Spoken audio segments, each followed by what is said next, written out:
She opened her door with nothing left to lose, not knowing the man standing in the rain controlled billions, boardrooms, and destinies. That single decision made on a storm-soaked night would cost her everything she thought she was protecting, and give her a future she never believed she deserved. Stay with me, because what happens after that door opens will change how you see kindness forever. Maya Scotch had $43.16 left in the world. She knew the number without checking. Knew it the way you know the weight of something you've been carrying too long. It sat heavy in her chest as she stood in the small kitchen of her apartment, the hum of the old refrigerator filling the silence like a nervous breath. $43.16. That was it. On the counter lay the eviction notice, folded once, then unfolded, then folded again as if the paper itself might soften the blow if she handled it gently enough. It had been slipped under the door that morning, quiet, efficient, merciless. Final notice. 3 months behind. 7 days to vacate. Maya didn't need to read it again. She already knew what it said. What it meant. Across the room, Henry sat at the small dining table, pretending to do homework. His pencil moved, paused, moved again, but his eyes kept lifting, flicking toward her face like he was reading it for answers she didn't know how to give. He was 16, but life had aged him faster than time ever should. There was still softness there, still hope, but it was guarded now, careful. Did the landlord call again? He asked quietly. Maya didn't answer right away. She stirred the pot on the stove, even though nothing inside it needed stirring. Rice, mostly. A few chopped vegetables.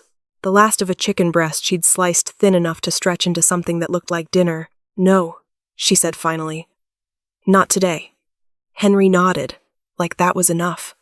Like he wasn't already doing the math in his head. Outside, the storm had been building for hours. Rain lashed against the windows, heavy and relentless, turning the street below into a river of reflected streetlights and rushing water. Wind howled through the alleyway, rattling the loose fire escape and making the old building groan as if it were tired of holding itself together. Chicago could be cruel like that. Especially at night. Especially to people with nowhere else to go. Maya turned the heat down to save electricity. The apartment smelled faintly of damp walls and cooking rice. It wasn't much, but it was home. The only one they had left.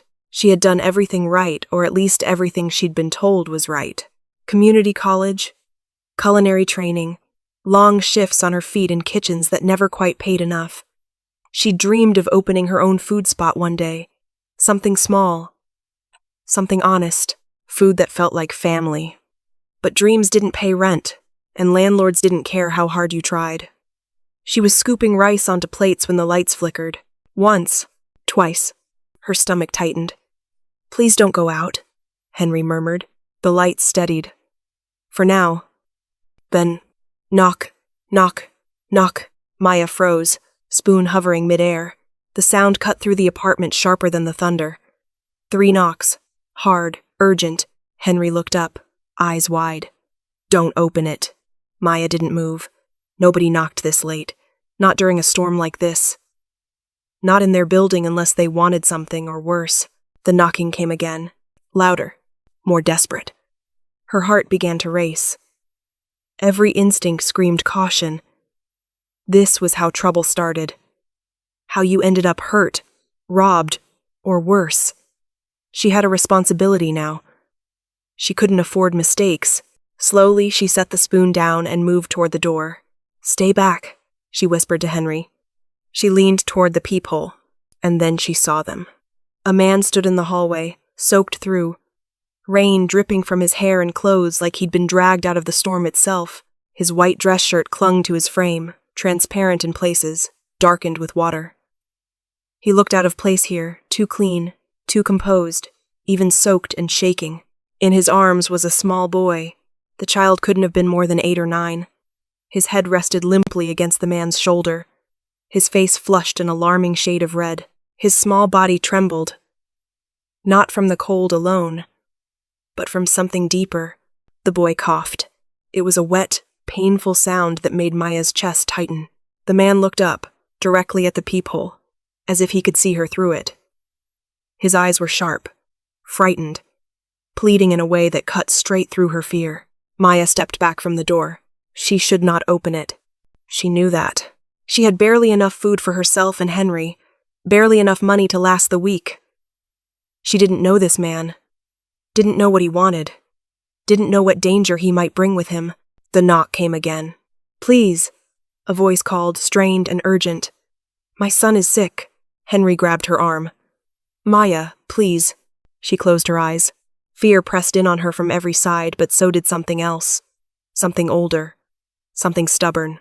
The voice of her grandmother, long ago, telling her that turning your back on someone in need was a wound you carried forever. With a shaky breath, Maya unlocked the door. It opened only a few inches at first. Rain rushed in immediately, cold and sharp. The man shifted, tightening his hold on the boy. "Please," he said again. "I don't know where else to go." Maya looked at the child. Really looked. His eyelids fluttered. His breathing was shallow. His skin burned with heat even from a distance. That was the moment fear lost. "Come in," she said. "Now." The man stepped inside, gratitude flashing across his face.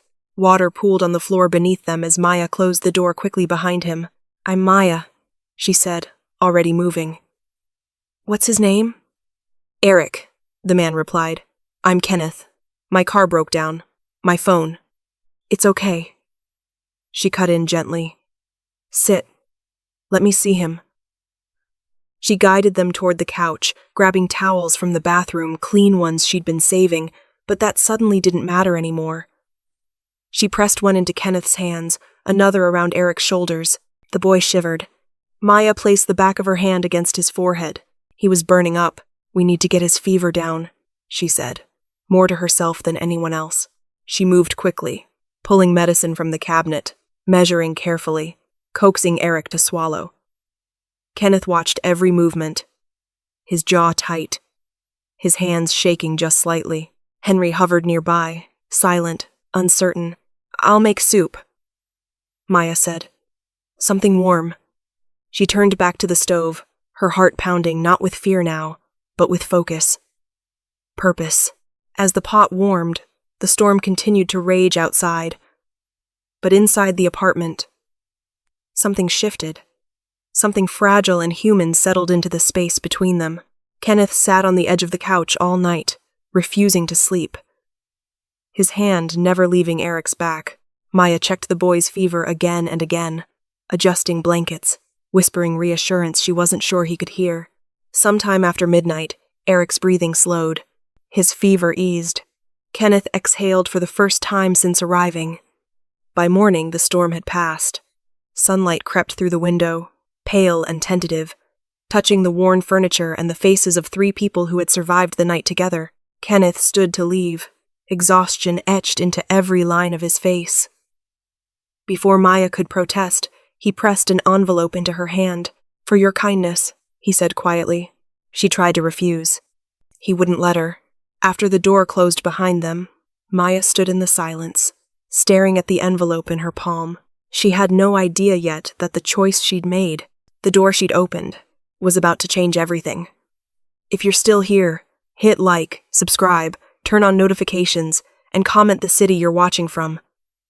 Stories like this grow because of you. She took a breath and opened the envelope. The door clicked shut behind them, sealing out the storm but not the danger. Rain still roared beyond the walls, pounding the building like it wanted back what had slipped inside. Water pooled across the worn linoleum, dripping steadily from the man's sleeves and the boy's shoes. The apartment felt smaller now, crowded, charged.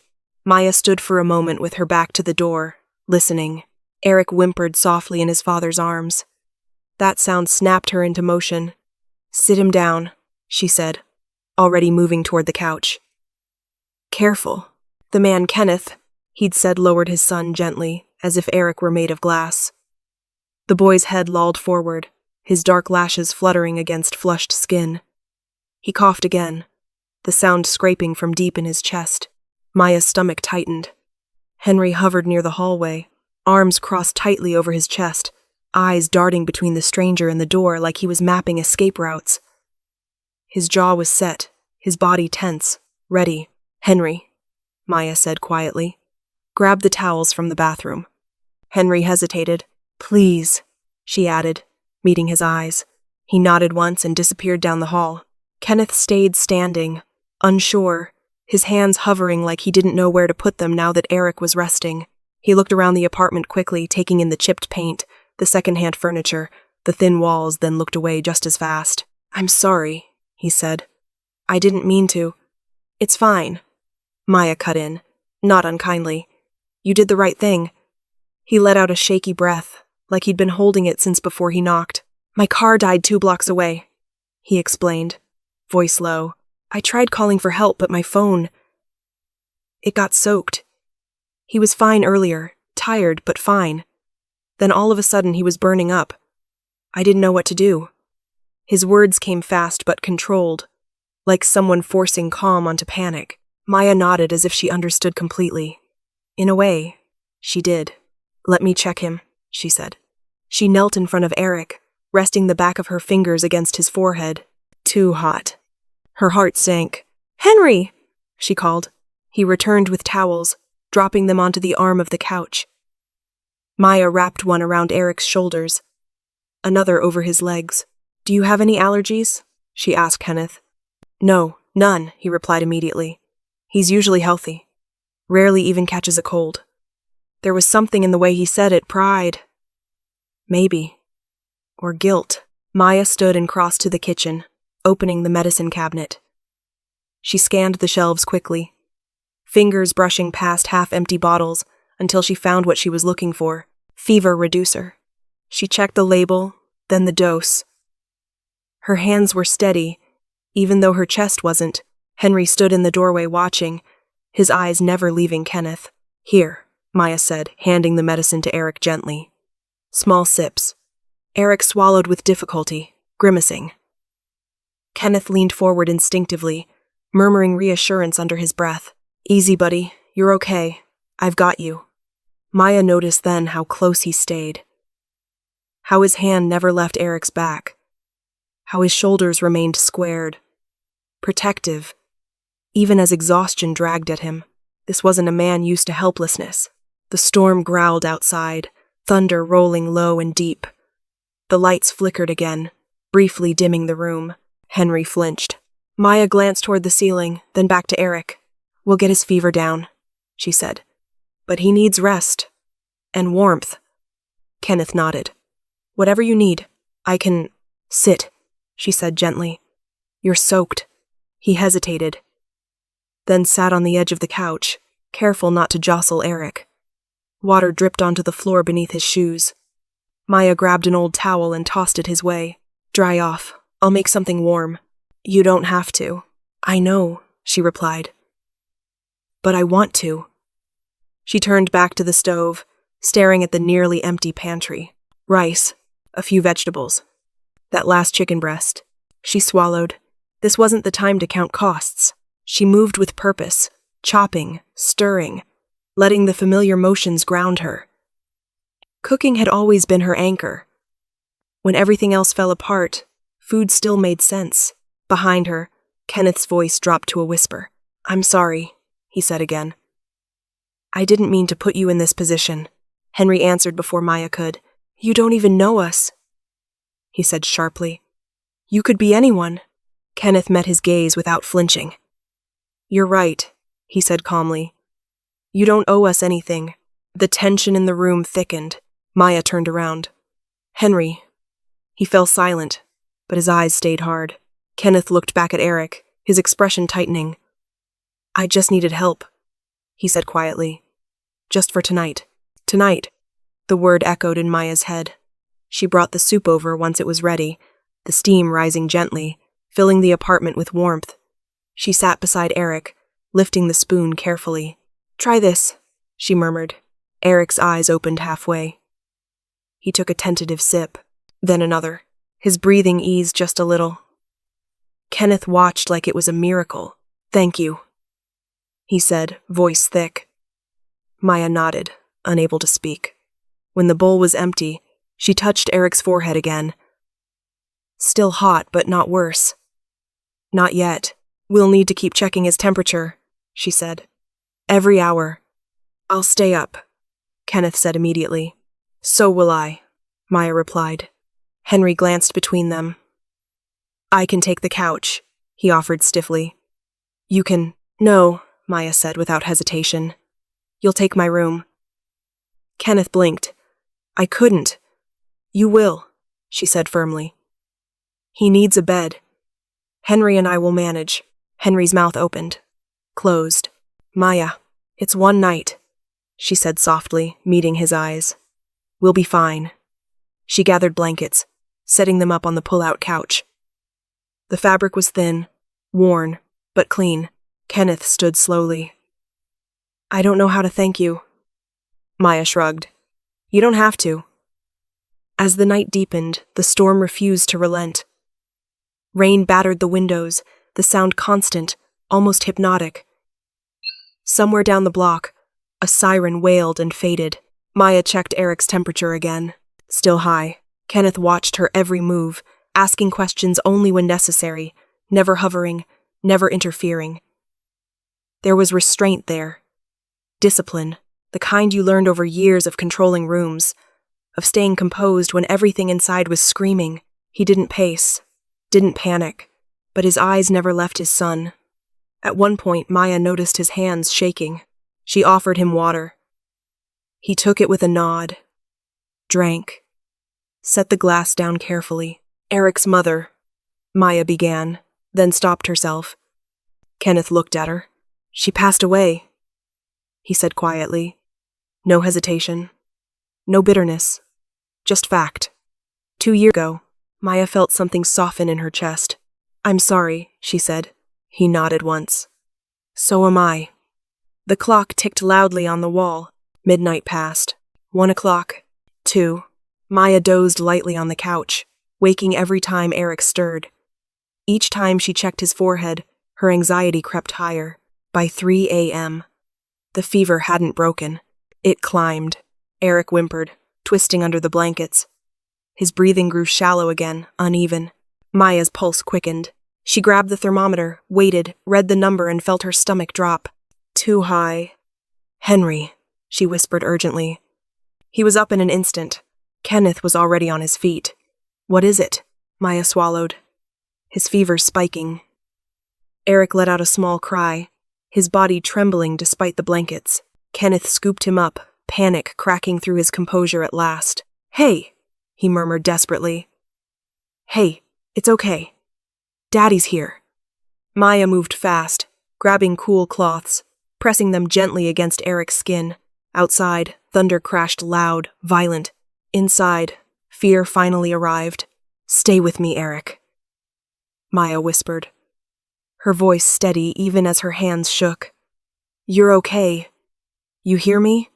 Kenneth looked at her, eyes raw. Please, he said. Please.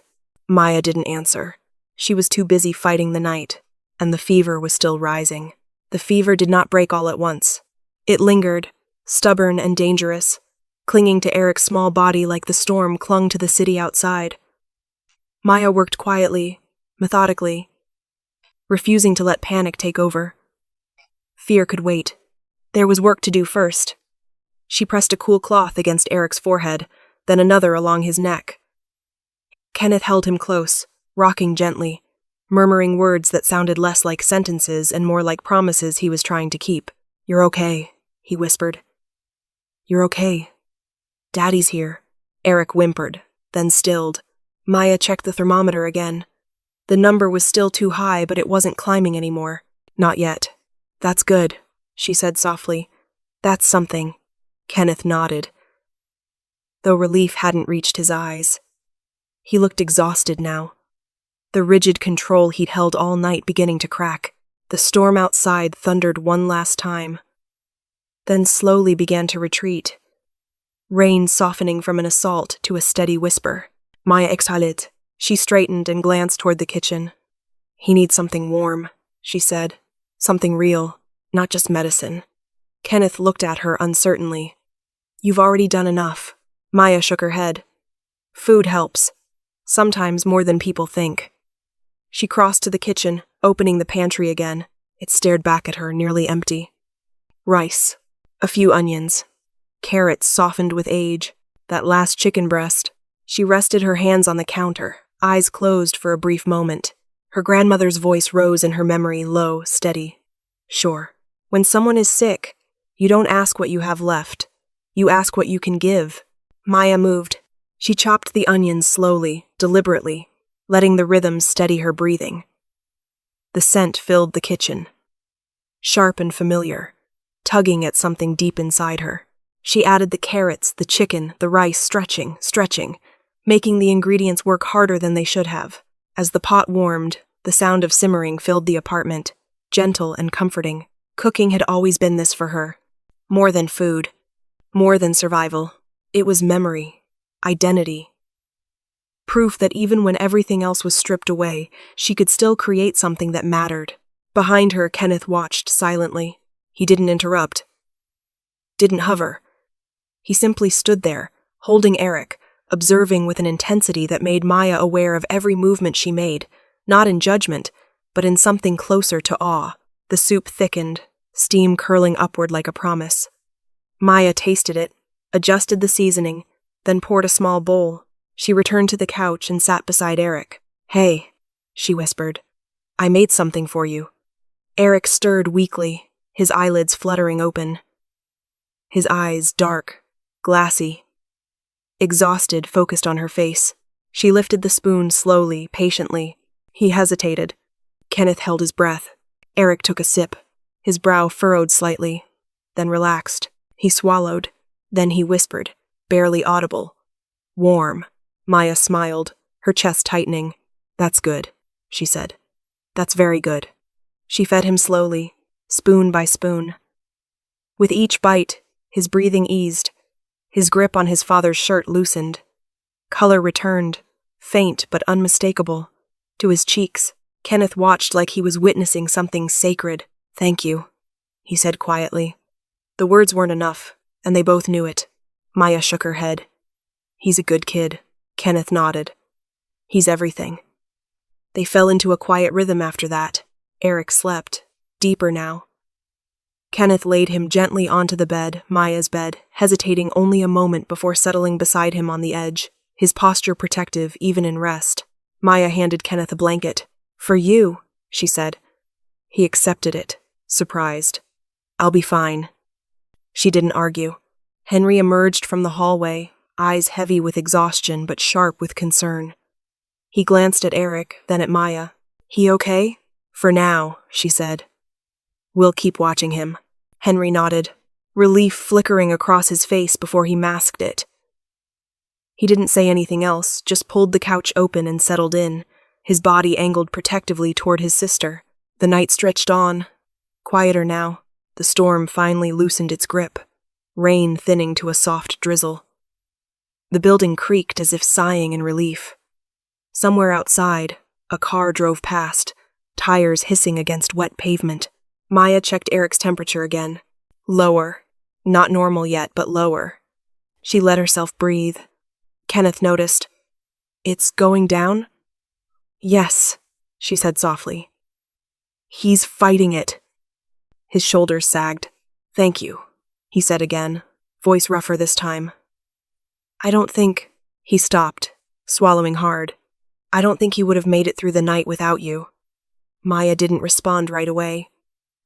Compliments had never sat comfortably with her, especially not ones this heavy. She simply said, You did the right thing. You didn't give up. Kenneth studied her then, really looked at her. You didn't have to open that door, he said. No, she agreed. I didn't. Something passed between them, then not romance, not expectation, but recognition. Two people who knew what it was to be afraid. Two people who understood what it meant to choose someone else over your own safety. Dawn crept in slowly. Gray light filtered through the window, chasing away the shadows the night had cast. The rain stopped entirely, leaving the world washed clean and quiet. Eric slept peacefully now, his breathing even, his fever finally broken. Kenneth remained at his side until his phone buzzed softly in his pocket. He glanced at the screen, then silenced it immediately. I have to go, he said reluctantly. My driver's been looking for us all night. Maya nodded. He'll be okay to move now. But take him straight to a doctor. I will. Kenneth stood, careful not to wake Eric. He lifted his son gently, cradling him like he might never want to let go. At the door, he paused. He reached into his coat pocket and pulled out an envelope. "Please," he said, pressing it into Maya's hand before she could refuse. "For what you did. For everything." Maya shook her head. "I didn't." Kenneth met her eyes. His were clear now, grounded. "You saved my son," he said simply. "I won't forget that." Then he was gone. The door closed softly behind him. The apartment felt suddenly empty. Maya stood there for a long moment, the envelope warm in her palm. Henry stepped closer. "What is it?" "I don't know," she said. She stared at the envelope. Then slowly she opened it. The envelope was heavier than it looked. Maya felt it immediately, the weight, the stiffness of thick paper, the unmistakable presence of something more than a thank you note. Her fingers hesitated at the flap, her pulse quickening as Henry leaned closer over her shoulder. "Well?" he asked. "I don't know," she said honestly. She slid a finger beneath the seal and opened it. The first thing she saw was the color. Green, crisp, clean, unwrinkled, bills stacked neatly inside, edges perfectly aligned like they'd never passed through a cash register, never been folded into a pocket, never been touched by desperation. Maya's breath caught. She pulled one out, then another. Her hands began to shake. "Count it," Henry whispered. She did. Once. Twice. $5,000. The number landed in her chest like a blow. Henry swore under his breath. That's a lot." Maya stared at the money, her thoughts scattering in every direction at once. $5,000 meant rent, meant food, meant breathing room, meant the eviction notice crumpled on the counter, suddenly losing its power. It also meant something else, something she didn't like. She set the stack of bills on the table slowly, as if they might burn her if she moved too fast. Her gaze drifted back into the envelope. There was something else inside. A card. Black, matte, heavy. She pulled it out. Kenneth Young, CEO, Young Tech Industries. That was all. No address. No slogan. Just a name and a title printed in clean silver lettering. Henry frowned. CEO of what? "I don't know," Maya said. But her stomach had already begun to knot.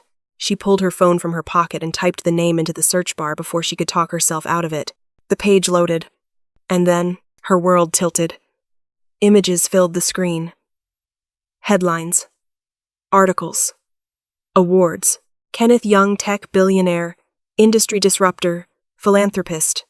Young Tech CEO ranked among most powerful men in America. Net worth estimated at $18.4 billion. Maya stared. Once again she counted, this time the zeros. Her mouth went dry. "No," she whispered. "No, that's not." Henry leaned closer, reading over her shoulder. His eyes widened. "That's him." The room felt suddenly too small, too quiet. Her mind replayed the night in sharp, disorienting flashes. Kenneth soaked to the bone. Kenneth kneeling beside the couch. Kenneth thanking her like she'd done him a favor. Not saved his child.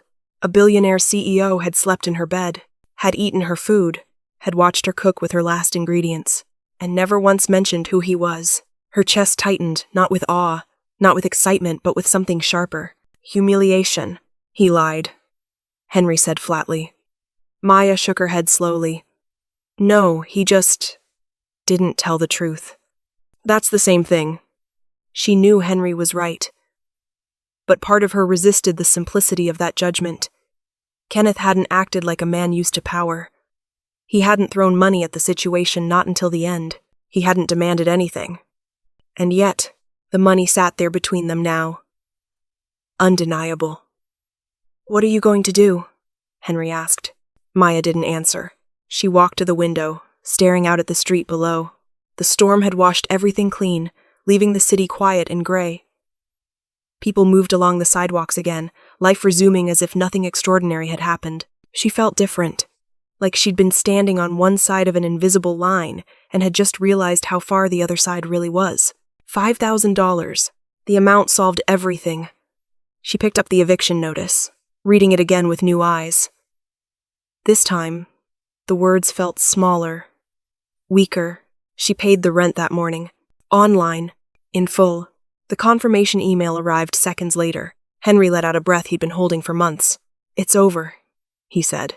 "For now," Maya replied. The power came back fully by afternoon. She went grocery shopping without calculating every item in her head. Bought fresh vegetables, meat, milk, bread that didn't come from the clearance rack. It felt unreal. It also felt wrong. That night, Maya lay awake long after Henry had gone to bed. She stared at the ceiling, listening to the building settle around her, thoughts circling endlessly. Had Kenneth paid her? Or had he thanked her? Was there a difference? She remembered the way his hands had shaken when Eric's fever spiked. The way his voice had cracked when he said please. The way he'd watched her cook like she was doing something miraculous. That hadn't been an act. But the money. The card. It shifted the balance.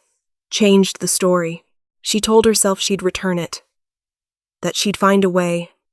That she wouldn't be another woman with a price tag attached to her kindness. But when morning came, and the fridge was full, and the lights stayed on, and Henry smiled like he hadn't in weeks, she stayed silent. 3 days passed. Maya tried to settle back into routine.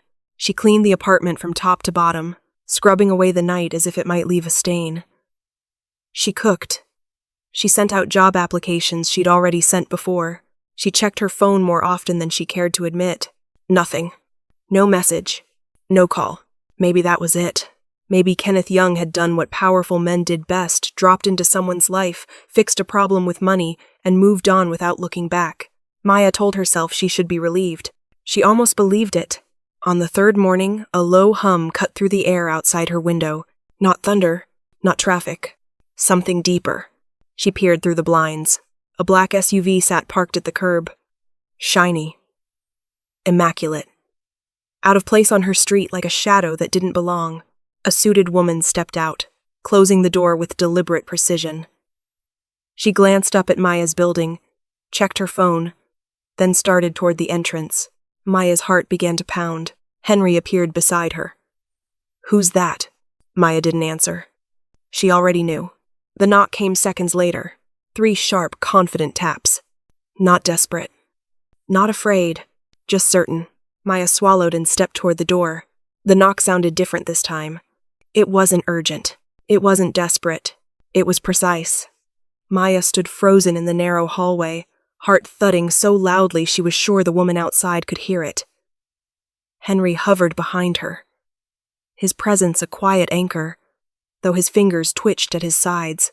She opened the door. The woman waiting in the hallway looked like she belonged somewhere else entirely. Her dark suit fit perfectly, not a crease out of place. Her heels were spotless despite the cracked concrete floors. A tablet rested in her hand like an extension of her arm. "Miss Scotch?" she asked. "Yes," Maya replied cautiously. "My name is Lauren Hayes. I work for Mr. Kenneth Young." There it was. The name settled into Maya's chest like a weight she hadn't been ready for. "He asked me to bring you this," Lauren continued, extending a slim envelope. "And to invite you to meet him, if you're willing." Maya took the envelope but didn't open it. "When?" she asked. "Now," Lauren said. "The car is waiting." Henry stepped forward. "She's not going anywhere without knowing why." Lauren met his gaze calmly. "That's understandable." Her eyes returned to Maya. "Mr. Young would like to thank you properly. And he'd like to speak with you about Eric." That decided it. Maya grabbed her jacket, scribbled a note for Henry, and followed Lauren downstairs. The black SUV idled at the curb like a quiet promise and a warning. The ride downtown felt unreal. The farther they traveled from Maya's neighborhood, the more the city transformed. Cracked sidewalks gave way to polished streets. Graffiti faded into glass storefronts and steel towers that reflected the sky. Maya stared out the window, fingers clenched in her lap. "You okay?" Lauren asked, glancing at her through the rearview mirror. "I don't know," Maya answered honestly. The SUV pulled up to a skyscraper that seemed to disappear into the clouds. Young Tech's name gleamed in metal letters above the entrance. The lobby alone was larger than Maya's entire apartment building. Marble floors, floor-to-ceiling windows. People moving with purpose, confidence, certainty. No one rushed. No one hesitated. Maya felt every inch of her thrift store coat, every scuff on her shoes. She followed Lauren past security, past elevators that required keycards she didn't have, into a private lift that rose smoothly and silently. "This is insane," Maya muttered. Lauren smiled faintly. "Most people say that the first time." Cruisy. The doors opened onto the top floor. Kenneth's office was all glass and light, overlooking the city like it belonged to him. The storm from 3 nights ago felt like a different lifetime now. Kenneth stood near the window, hands clasped behind his back. He turned when he heard them enter. For a moment, Maya didn't recognize him. The man before her was polished, composed, dressed in a tailored suit that fit him like armor. His posture was straight, his expression unreadable. Then his face softened. "Maya," he said, "thank you for coming." Before she could respond, a small voice called out, "Miss Maya." Eric came running from a side room, his face bright, his steps quick and sure. He threw himself into her arms with no hesitation at all. Maya laughed in surprise, catching him instinctively.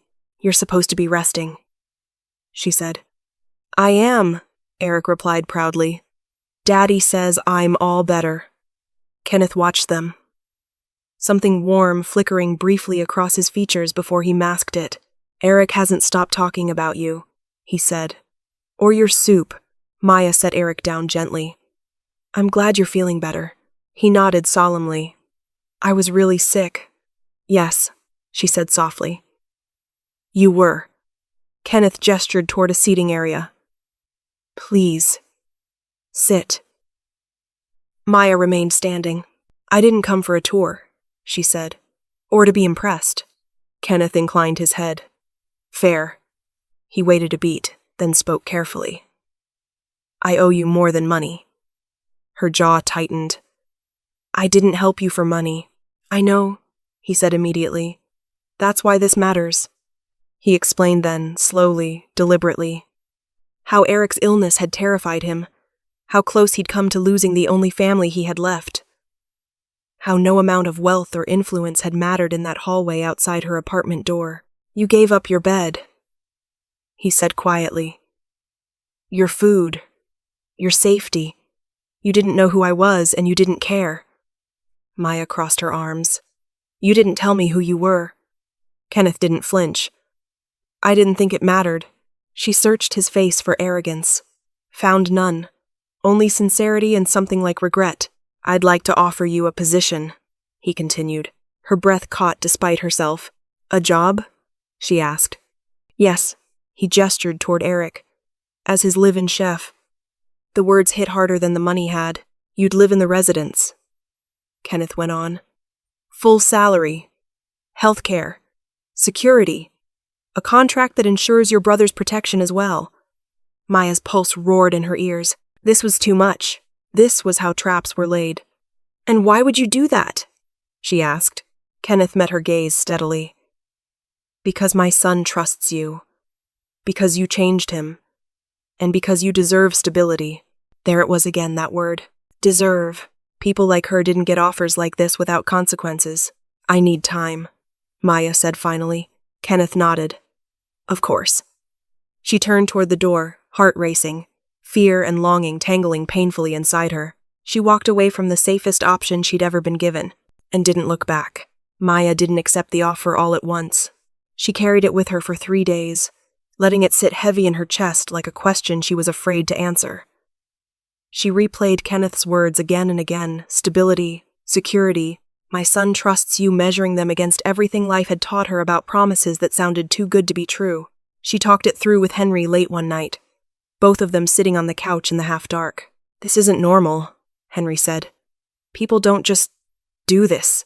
"No," Maya agreed. "They don't." "So why is he?" Maya stared at the wall. "Because he's scared. And because he has power." Henry frowned. "Those two things together make me nervous." They made her nervous too, but they also made something else possible, something she hadn't allowed herself to want. Rest. On the 4th morning, Maya sent the email. "I accept." On a trial basis. The response came within minutes. The move happened faster than Maya expected. A car arrived. Boxes were carried. Paperwork signed. Contracts reviewed by a lawyer Kenneth insisted she speak with for your protection, he'd said. The residence sat on the edge of the city, gated and quiet. Surrounded by trees that muffled sound and softened the world, the house itself was expansive without being ostentatious, all clean lines and warm wood, sunlight pouring in through wide windows.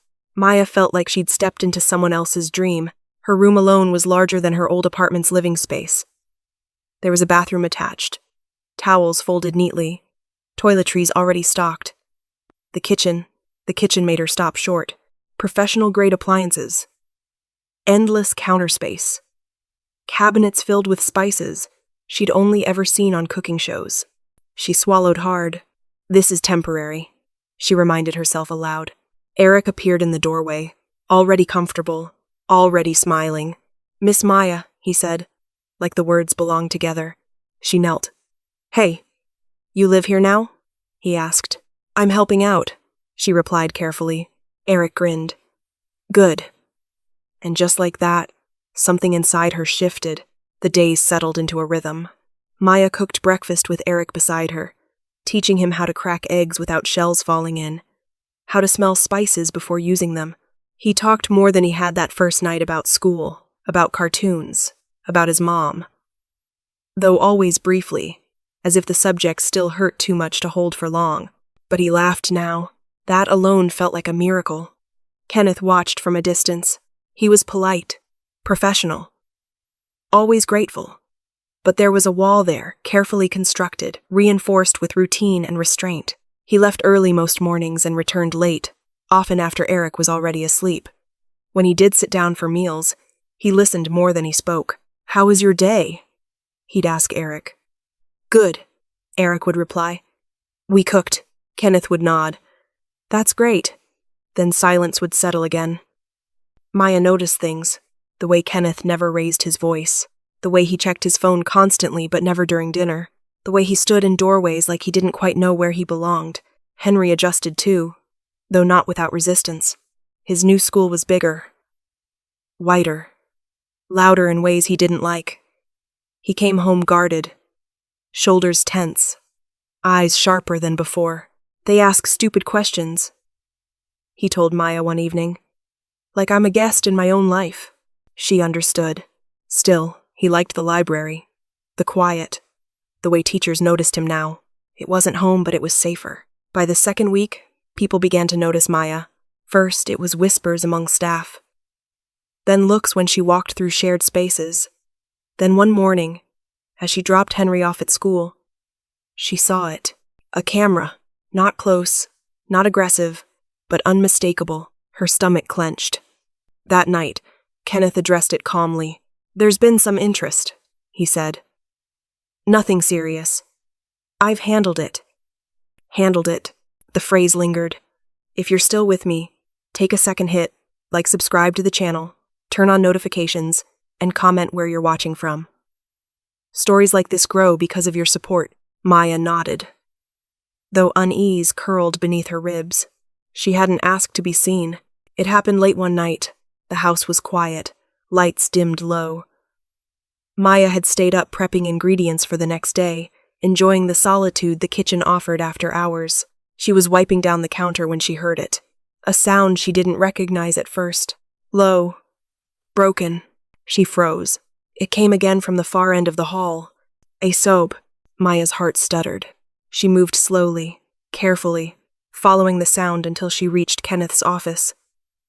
The door was ajar, light spilling into the hallway. She should have turned back. She didn't. Kenneth sat hunched at his desk, shoulders shaking, face buried in his hands. A framed photo lay overturned beside him. I'm sorry, he whispered. I should have been there. Maya stepped back. Breath caught in her throat. This wasn't the man she'd seen in boardrooms or headlines. This was just a father grieving, failing, breaking quietly in the dark. The sound of his pain followed her as she retreated down the hall. She lay awake that night, staring at the ceiling, heart aching in ways she hadn't prepared for. Somewhere between two worlds, Maya realized she hadn't just moved into another life. She'd stepped into someone else's sorrow, and she didn't yet know what it would cost her. Maya avoided Kenneth for most of the next day. Not out of anger, not out of fear, but out of respect for what she had seen, and for what he clearly hadn't meant to share. Grief, she knew, didn't like witnesses, so she focused on what she could control. She cooked. She packed Henry's lunch. She helped Eric with homework. She scrubbed counters that didn't need scrubbing, but the sound of Kenneth's voice the night before Raw cracked, apologizing to someone who wasn't there, followed her through every quiet moment. That evening, Kenneth came home earlier than usual. Eric was already in the kitchen with Maya, carefully stirring a pot under her supervision. He looked up when he heard the door open. "Dad." Kenneth stopped short, surprised. "Hey, buddy." "We made soup," Eric announced proudly. "Miss Maya says it's good for cold nights." Kenneth smiled, but it didn't quite reach his eyes. "I believe her." They sat down to eat together, something that had been happening more often lately, though no one had acknowledged the shift aloud. The meal passed quietly. Comfortable, but not easy. After Eric went to bed, Maya gathered the dishes, intent on retreating to the kitchen before the silence grew heavy. "Maya," Kenneth said softly. She paused. "I owe you an apology." She turned to face him. "For what?" "For last night," he said. "You shouldn't have had to see that." She considered her words carefully. "You're allowed to grieve." He let out a breath that sounded like it had been waiting all day. "I'm very good at pretending I don't need to." She nodded. "Most people who've lost something important are." Kenneth leaned back in his chair, staring at the ceiling. It was the anniversary. Maya's chest tightened. "Of your wife?" "Yes," he swallowed. "She was supposed to come back that day. Eric and I were waiting. I kept telling myself she'd walk through the door any minute." His voice remained calm, but his hands betrayed him, fingers tightening, loosening. "When the call came," he continued, "everything I thought I knew about control disappeared." Maya didn't interrupt. "She loved storms," he said faintly. "Said they made the world feel honest. I hated them. Still do. Something about that landed deep. My parents died on a stormy night," Maya said quietly. Kenneth turned to her, surprised. "Car accident." She went on. "Henry was 6. I was barely older than him. We were supposed to be with them, but I had the flu. They went without us." She paused, the old guilt rising like a familiar ache. "I spent years thinking if I'd just been stronger, healthier, better. Maybe," Kenneth shook his head gently. "No," the word was firm. "Certain. That kind of thinking doesn't heal," he said. "It just punishes." Maya met his gaze. For the first time since she'd known him, there was no distance there. No wall. Just understanding. They sat in silence for a long moment, not awkward, not heavy. Just shared. When Kenneth finally stood, their hands brushed. It was accidental, brief, but neither of them moved right away.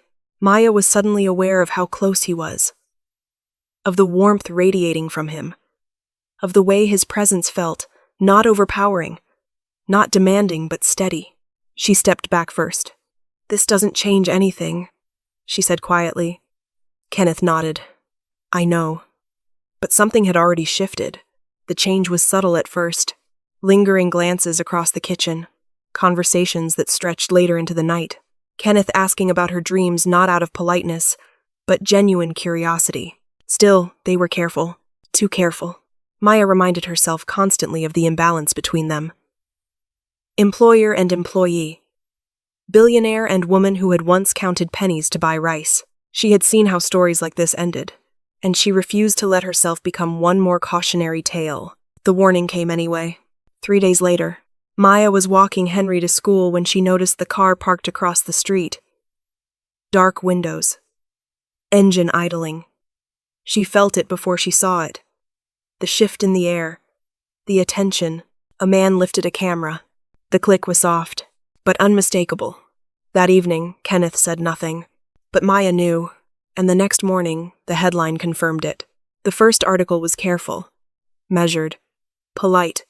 It referred to Maya as a close household staff member, and speculated vaguely about Kenneth Young's recent personal distractions. No accusations, no names in bold, just implication. The second article was not careful at all. By the third, Her photo was everywhere. Maya stood in the kitchen, scrolling through her phone, the words blurring together until they felt less like sentences and more like weapons. Who is the woman living with tech billionaire Kenneth Young? Inside, the mysterious presence at the Young residence. Board sources questioned CEO's judgment. She locked the screen and set the phone down like it had burned her. Eric sat at the counter doing homework, humming softly to himself. He was happier lately. Lighter. Like the boy Maya had first met in that storm. Had finally found his way back. She smiled at him automatically. Inside, something twisted. Kenneth hadn't said much since the article started circulating. He'd assured her it would pass. That the media always needed a story. That he'd dealt with worse. But Maya noticed the changes. The longer meetings. The hushed phone calls. The way his shoulders stayed tense even when he was home. She noticed the way staff avoided her eyes now. The sudden politeness edged with something else, curiosity, judgment, distance. She noticed everything. The board meeting happened on a Tuesday. Kenneth left early that morning, tie perfectly straight, expression unreadable. They're nervous, he said casually as he slipped on his coat. Markets don't like uncertainty, and I'm uncertainty, Maya said. He paused. No, he replied firmly. You're not the problem. She didn't argue. Because she wasn't sure she believed him. That afternoon, Henry came home from school quieter than usual. He dropped his bag by the door and headed straight for the stairs. Hey, Maya called. What happened? He stopped, jaw tight. Nothing. She knew better.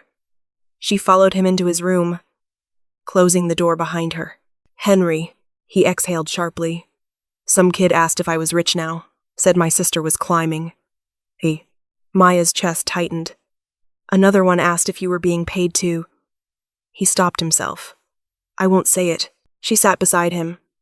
You don't have to. They look at me like I don't belong, he continued bitterly. Like I cheated my way into being there. Maya wrapped an arm around his shoulders, pulling him close. I'm sorry, she whispered. For what? He snapped, then immediately softened. I know it's not your fault. It is my fault, she said quietly. Henry pulled back. No, this doesn't happen if I'm not here. Henry stared at her. You saved a kid's life, and now you're paying for it. That night Maya lay awake listening to the house breathe around her. She replayed every look, every headline, every whisper. She thought about Kenneth, how hard he'd worked to build something untouchable. How carefully he'd guarded his world. And how easily she had walked into it. The next morning, a new article dropped. This one didn't bother pretending. The language was sharper.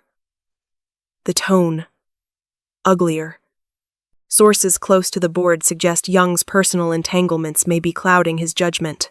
Questions raised about favoritism and impropriety. There was a photo of her walking Eric to the car. The comment section was worse. Maya didn't read past the first few lines before nausea forced her to stop. She didn't tell Kenneth, but she saw the effect of it that evening when he came home late, eyes rimmed red, voice tight with restraint. They think I've lost focus, he admitted quietly over dinner. They think I'm vulnerable. Eric looked between them. Are you in trouble? Kenneth smiled for his son. No, just work stuff. But Maya heard what he didn't say. They think she's the weakness. She stood at the sink later that night, hands submerged in warm water, staring at her reflection in the darkened window. She had been here before. Not this house. Not this man. But this feeling, the sense that her presence came with consequences others would have to bear. She dried her hands slowly and walked toward Kenneth's study. He was on the phone, voice low. Yes, he was saying. I understand the optics.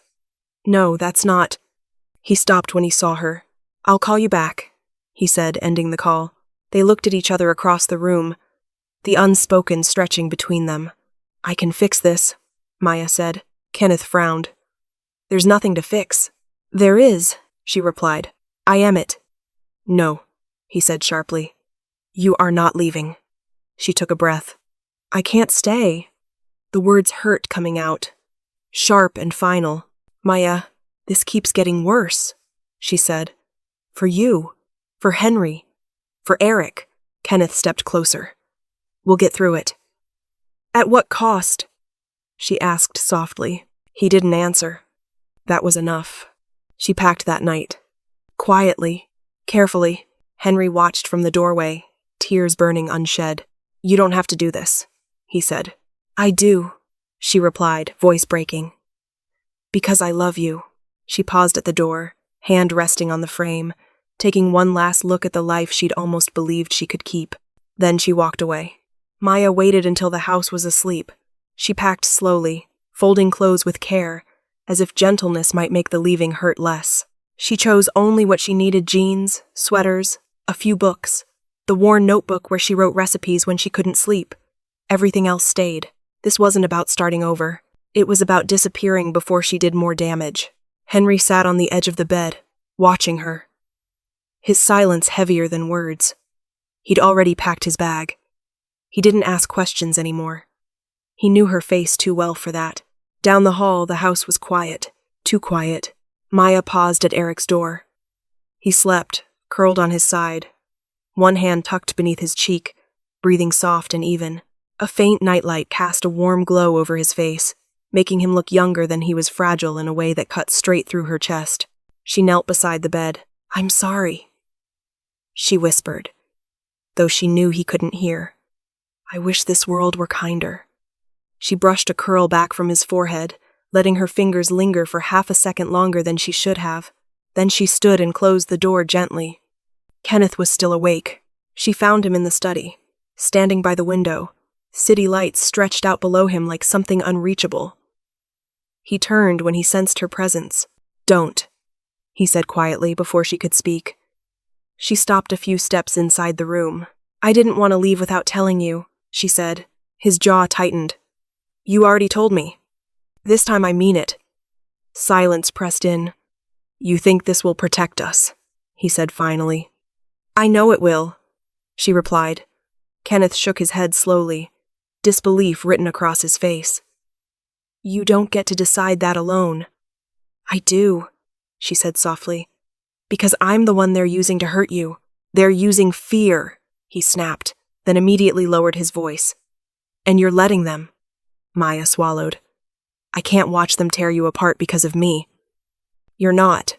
She stepped closer. You're already changing. You don't sleep. You don't breathe the same. Your board sees weakness where there isn't any, and they're blaming me for it. He looked at her then. Really looked. Is this what you think you are to me? He asked. A liability? Her eyes burned. It doesn't matter what you think. It matters what they do. Kenneth ran a hand through his hair, frustration cracking through his composure. I didn't ask you to leave. You didn't have to. He moved toward her, stopping just short of touching. If you walk out that door, you don't get to carry this alone. She managed a small, broken smile. I already am. The words settled between them like dust after something shatters. Kenneth opened his mouth, then closed it again. Whatever argument he'd prepared dissolved in the face of her resolve. Eric will be devastated, he said quietly. Maya's breath caught. I know. And Henry? I'll take care of him, she said. Like I always have. Kenneth nodded once stiffly. Then I won't stop you. That hurt more than if he had. They stood there, inches apart, saying everything they couldn't bring themselves to speak. When Maya finally turned toward the door, she felt at the exact moment something irrevocable snapped into place. She stopped in the hallway when she heard a small voice. Miss Maya? Eric stood at the top of the stairs, eyes sleepy, hair rumpled. Her heart broke clean in two. She knelt immediately. Hey, buddy. Are you going somewhere? He asked, already knowing the answer. Yes, she said honestly. His face crumpled. Did I do something wrong? No, she said fiercely, pulling him into her arms. Never. You did everything right. He clung to her, fingers fisting in her sweater. Don't go. Maya closed her eyes, breathing him in. I have to. But I'll always be right here. She pressed a hand over his chest. Okay? He nodded against her shoulder, though his body trembled. Kenneth watched from the doorway, helpless. Maya kissed Eric's forehead, then stood before she could lose her nerve. She took Henry's hand, and then she walked out. The door closed behind them with a sound so soft it barely registered, but the silence it left behind was deafening. The weeks that followed passed in fragments. Maya and Henry moved into a small sublet on the edge of the city.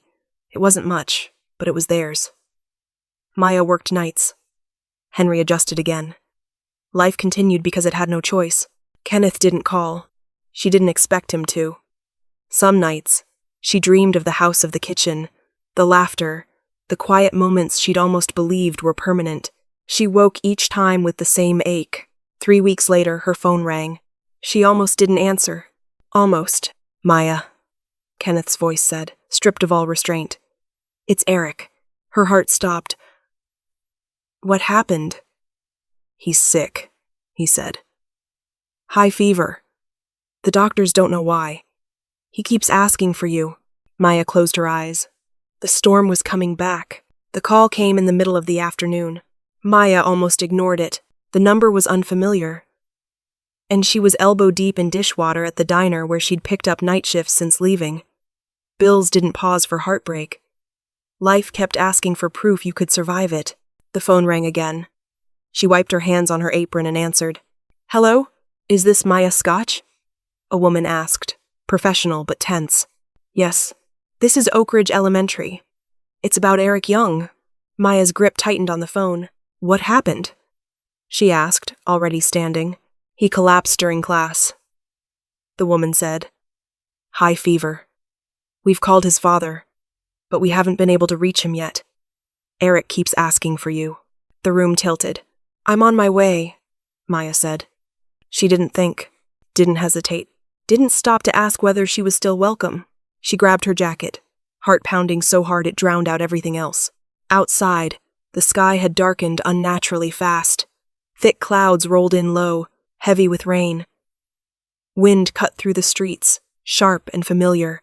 It felt wrong in the same way it had felt wrong that night weeks ago. The storm was back. By the time Maya reached the school, rain had started to fall in thick sheets, soaking her hair and clothes within seconds. She burst through the doors, breathless. Eric, she called. A staff member pointed her toward the nurse's office. She found him curled on the cot, skin flushed, eyes glassy, breathing shallow. His small body trembled beneath a thin blanket. Miss Maya, he whispered when he saw her. She dropped to her knees beside him. I'm here, she said, voice steady even as panic surged. I've got you. She pressed the back of her hand to his forehead, burning. Her chest tightened painfully. Did you give him anything? She asked the nurse. Yes, the woman replied. But it's not responding. Maya nodded, already working through possibilities in her head. He needs to be warm but not overheated, she said. Can I? Please, the nurse said. Do whatever you need. Maya adjusted the blanket, spoke softly, coaxed Eric to sip water. He clutched her hand like it was the only solid thing left in the world. Dad? He murmured. He's coming, Maya said. I promise. But her phone buzzed again. Kenneth. Missed call. She dialed back immediately. No answer. Rain battered the windows harder now, thunder cracking so loud it rattled the glass. The lights flickered briefly, sending a jolt of fear through her. She'd been here before. Same storm, same fever, same helpless feeling. Except this time, there was no door between them. An ambulance arrived quickly. Maya rode with Eric, holding his hand, whispering reassurance as the city blurred past in streaks of gray and red lights. Sirens wailed, sharp and urgent. Cutting through the storm. At the hospital, everything moved fast. Doctors, nurses, machines. Maya answered questions automatically, relaying details Kenneth would have known, filling the gaps because someone had to. Hours passed. Eric's fever spiked again. Maya stayed. She didn't sit, didn't eat, didn't leave his side. And then footsteps. She looked up. Kenneth stood in the doorway, drenched, hair plastered to his forehead, eyes wild with fear and something close to disbelief. He stopped short when he saw her. You came, he said hoarsely. Of course I did, she replied, not taking her eyes off Eric. Kenneth moved closer, taking in the scene, the IV, the monitors, Maya's steady presence. The way Eric's fingers were wrapped tightly around hers, understanding dawned slowly. You couldn't reach me, he said. I tried, she replied gently. But it didn't matter. I would have come anyway. Kenneth swallowed hard. The doctor approached then, explaining treatment plans, prognosis, next steps. Maya listened, asked questions, advocated. Kenneth watched her like he was seeing something he'd missed before something essential. When the doctor left, silence settled between them. You didn't have to do this, Kenneth said quietly. Yes, Maya replied. I did. He nodded, eyes shining. You're the only one he wanted. Maya finally looked at him. And you're the only one he needs, she said. Kenneth exhaled shakily, then sank into the chair beside the bed. I lost the company, he said suddenly. The words fell heavy. Maya froze. What? The board voted this morning, he continued, voice numb. They said I was distracted, that I'd become a liability. The irony cut deep. I don't care, he added, looking at Eric. None of it matters. Maya stared at him, heart pounding. The storm raged outside, thunder echoing through the halls, rain streaking down the windows like tears. Everything she'd tried to prevent had happened anyway, and now nothing was the same. The morning light arrived quietly. It slipped through the hospital blinds in thin, pale lines, touching the floor, the chair, the edge of the bed where Eric slept at last. The machines hummed softly, now steady, reassuring. The fever had broken sometime before dawn, leaving exhaustion in its wake. Maya hadn't moved. She sat in the same chair she'd taken hours earlier, spine straight, hands folded in her lap, eyes fixed on Eric's slow, even breathing. Relief didn't rush in all at once. It came in fragments, in measured breaths, in the way her shoulders finally lowered an inch. Across the room, Kenneth stood at the window, hands in his pockets, watching the city wake up like it was something he'd never noticed before. I thought I'd feel panic, he said quietly. Anger. Maya didn't look away from Eric. And you don't? He shook his head. I feel lighter. The word surprised her. He turned toward her, face drawn but calm in a way she hadn't seen before. The sharp edges, the urgency, the constant calculation were gone. In their place was something steadier, something grounded. They took the company, he went on. He glanced toward the bed, eyes softening.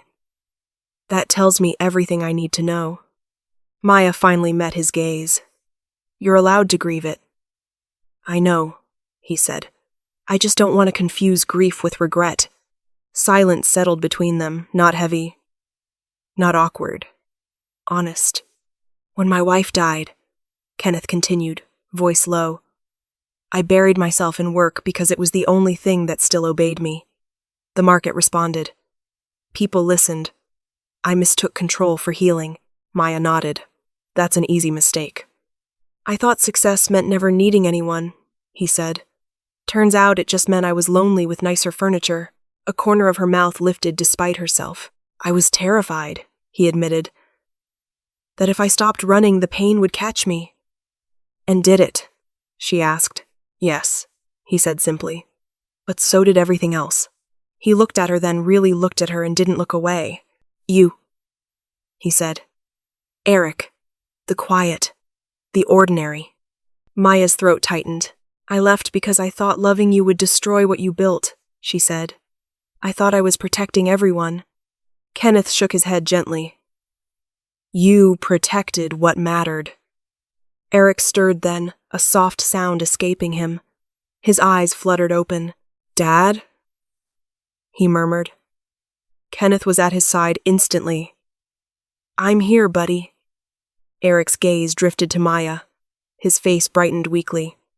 You came back. She smiled, leaning forward. I always will. He reached for her hand.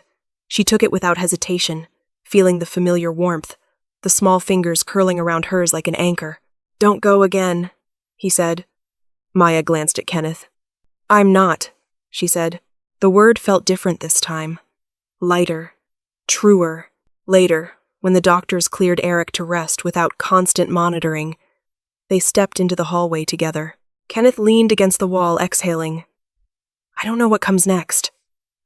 Maya studied him. Does that scare you? He thought about it. It used to. Now it feels honest. They sat on a bench, shoulders nearly touching. I don't want to rebuild the same life, he said. I don't want another tower, another boardroom, another version of success that costs us everything. Maya turned toward him. Then what do you want? He considered the question carefully.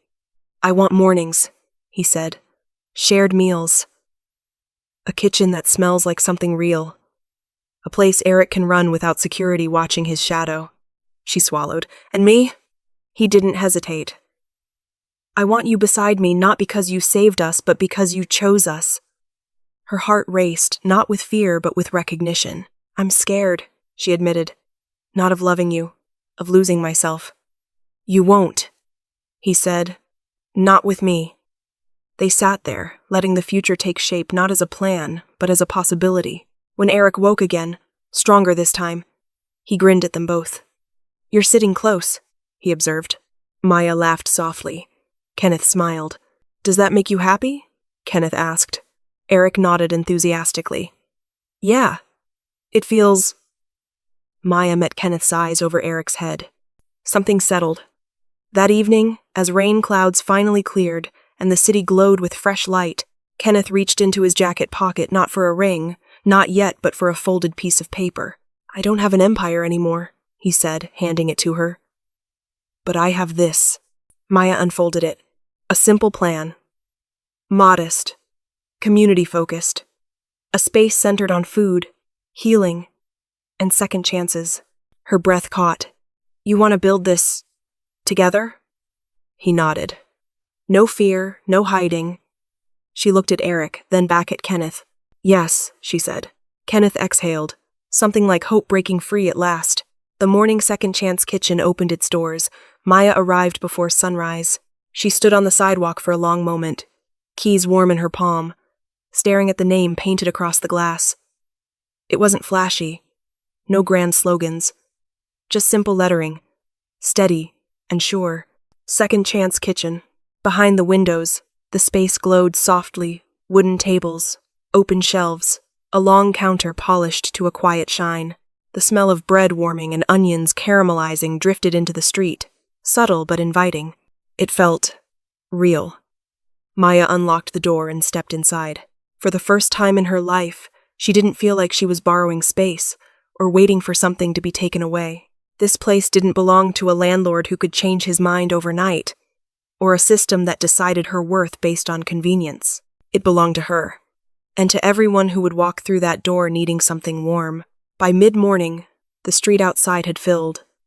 Neighbors from Maya's old block came first, faces she recognized, people who had watched her grow up, watched her struggle, watched her disappear for a while, and wondered. They hugged her, teased her, lined up patiently. Henry arrived just before opening, dressed neatly, shoulders back, confidence quiet but unmistakable. He'd grown in the past year, not just taller, but steadier. He helped set tables without being asked, handled the register with ease, smiled at customers like he knew exactly where he belonged. Maya watched him and felt something loosen inside her chest. Across the room, Eric bounced on his heels, excitement barely contained. Is it time yet? He asked for the 5th time. Almost, Kenneth replied, laughing softly. Kenneth stood beside her now, not in a suit, not in command, but in a simple shirt with sleeves rolled up, hands dusted with flour from helping in the back. The sharp edges were gone. In their place was calm. Presence. He caught Maya looking at him. What? He asked. She shook her head, smiling. Just thinking how strange life is, he nodded. That's one word for it. When the clock hit 10, Maya took a breath and flipped the sign. Open. The door swung wide, and just like that, the room filled with life. Plates clinked. Laughter rose. Conversations overlapped. Someone wiped away tears after the first bite of soup. Someone else asked for seconds. Maya moved through it all with practiced ease, calling orders, checking plates, greeting people by name. She felt grounded in a way she hadn't known was possible. Not invincible. Not untouched by fear, but safe. At the corner table, Eric sat grinning, swinging his legs beneath the chair. This is my favorite place," he announced to no one in particular. Kenneth smiled at him. "Mine too." Later, as the lunch rush slowed, Maya stepped outside for air. The sun was warm on her face. The street buzzed gently. Life ordinary. Precious life unfolded around her. Kenneth joined her, leaning against the brick wall. "You did this," he said quietly. Maya shook her head. "We did," he nodded. "I spent years thinking success meant being untouchable. Turns out it meant being present." She glanced at him. "Any regrets?" "Only that it took me so long to learn." Inside, Henry laughed loudly at something Eric said. The sound carried out into the street. Bright and unguarded. Maya closed her eyes for a moment and let it wash over her. That evening, when the last plate was washed and the door finally locked, they gathered in the empty dining room. The lights were dim now, the space quiet, but not lonely. Kenneth reached for Maya's hand, not hurried, not tentative. "Just sure. I know where this started," he said. "With a knock. And a storm." She nodded. "You opened a door when you had nothing," he continued. "And you changed everything." Maya looked around the room. At Henry stacking chairs. At Eric humming softly. At the walls that held their laughter. "It wasn't courage," she said. "It was compassion." He smiled. "That's the bravest thing I know." They stood there together, grounded not by wealth or titles or fear, but by choice, by love that didn't demand sacrifice, only honesty. Later that night, Maya locked up alone. She paused with her hand on the door, just for a moment. She remembered the storm, the fear, the choice. She smiled softly and turned off the lights. Some doors close to keep danger out. Others open and change everything. One act of kindness reshaped destiny, not because it was grand, not because it was rewarded, but because it was given freely when it mattered most. Courage isn't wealth. It isn't power. It's compassion, chosen even when fear says don't. If this story moved you, take a moment to like this video. Subscribe to the channel, turn on notifications, and comment the city you're watching from. Your support helps stories of hope, resilience, and kindness reach the people who need them most. Thank you for walking through this door with us.